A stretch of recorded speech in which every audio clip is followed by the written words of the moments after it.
Olá, eu sou a Natália. Eu vou apresentar o trabalho intitulado Literatura na Nuvem, Reflexões sobre o Repositório de Literatura Digital Brasileira. Eu sou orientada pela professora Regiane Rocha, sou estudante do programa de pós-graduação em estudo de literatura da UFSCar. Esse trabalho ele tem o financiamento da CAPES e ele é desdobramento da minha pesquisa de doutorado, que tem como centro três repositórios de literatura digital. Para o recorte de hoje, dessa apresentação, eu vou me debruçar especificamente sobre o repositório de literatura digital brasileira em desenvolvimento pela equipe do grupo de estudos da UFSCar, do grupo de pesquisa da UFSCar. Eu trouxe aqui uma imagem inicial do Atlas, que é um site de documentação do processo de desenvolvimento desse repositório. Quando eu penso em repositório, eu tenho entendido por esse termo que eles são ambientes dedicados a, de alguma maneira, promover a literatura digital. Isso porque eles armazenam, eles preservam e disponibilizam o acesso a essa literatura. E, ao mesmo tempo, eles também se dedicam a, de alguma maneira, fomentar o debate crítico sobre ela. Então, aqui, se a gente olhar para os menuzinhos aqui do Atlas, é possível que a gente veja, além da biblioteca, onde nós encontramos as obras e as apresentações da equipe, do projeto, o glossário, a teoria, que reflete sobre essa literatura, E esses elementos, eles estarão presentes nesse repositório, então. Aqui a gente tem uma imagem da biblioteca. Cada quadradinho desses diz respeito a uma obra que pode ser acessada pelos usuários. Quando eu penso aqui penso e falo nos repositórios, e antes mesmo da própria literatura digital, é um pouco, para mim, é difícil não pensar nas materialidades da literatura.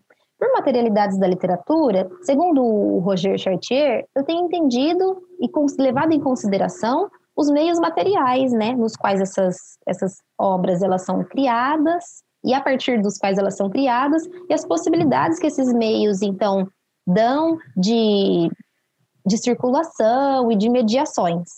Segundo esse autor, o Chartier, houve, historicamente, se a gente pensa na teoria da literatura, um apagamento dessas materialidades, uma não discussão, uma não consideração delas, em contraposição a um ideal de um texto estabilizado, que seria estabilizado, então, linguística e semanticamente, independente dos seus dispositivos e das suas variações materiais.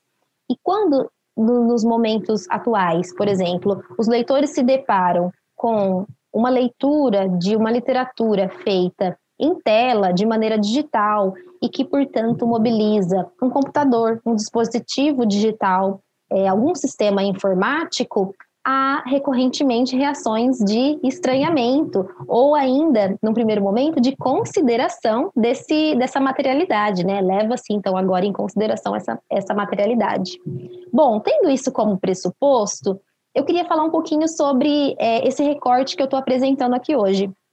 Ele foi motivado por uma disciplina que eu cursei na Unesp de Araraquara sobre espacialidade na narrativa. Nessa disciplina, nós tivemos a oportunidade de estudar, num percurso histórico, as diferentes correntes teóricas e críticas sobre o espaço na narrativa, que, de modo bastante geral,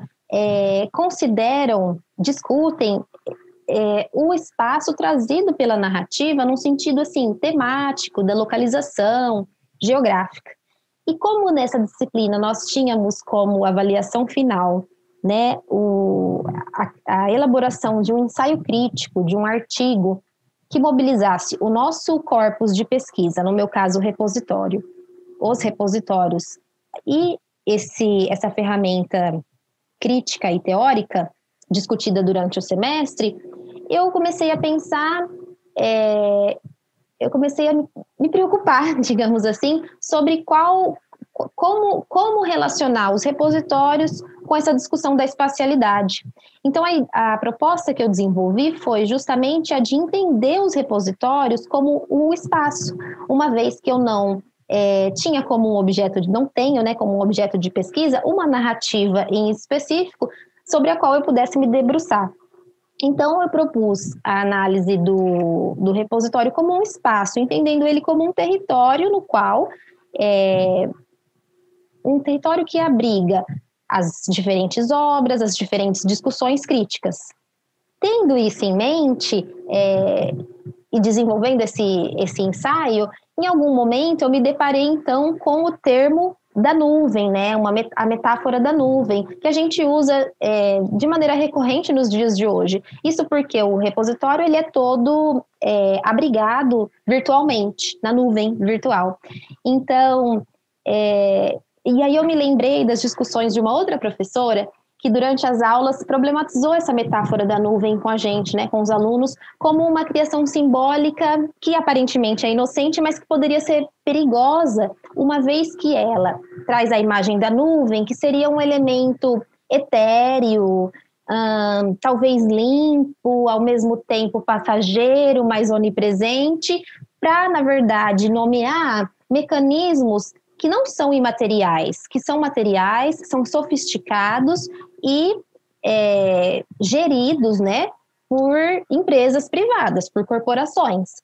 Então, eu trouxe até um trechinho de um autor que estuda a cloud computing, que vai dizer: podemos dizer que a computação em nuvem é um termo para descrever um ambiente em computação baseado em uma imensa rede de servidores. Uma definição simples pode, então, ser um conjunto de recursos como capacidades de processamento, armazenamento, conectividade, plataformas, aplicações e servidores disponibilizados na internet. O resultado é que a nuvem pode ser vista como o estágio mais evoluído do conceito de virtualização, a virtualização do próprio data center. O conceito de computação em nuvem já é comum em algumas das empresas mais famosas da internet, como o Google, Amazon e o Yahoo, que mantêm parques computacionais com centenas de milhares de máquinas. Então vejam, esses parques computacionais, eles são materiais, eles não são imateriais como o termo nuvem, né, quer transparecer de alguma forma. Eles não são materiais, como são caríssimos, como eu disse, sofisticados,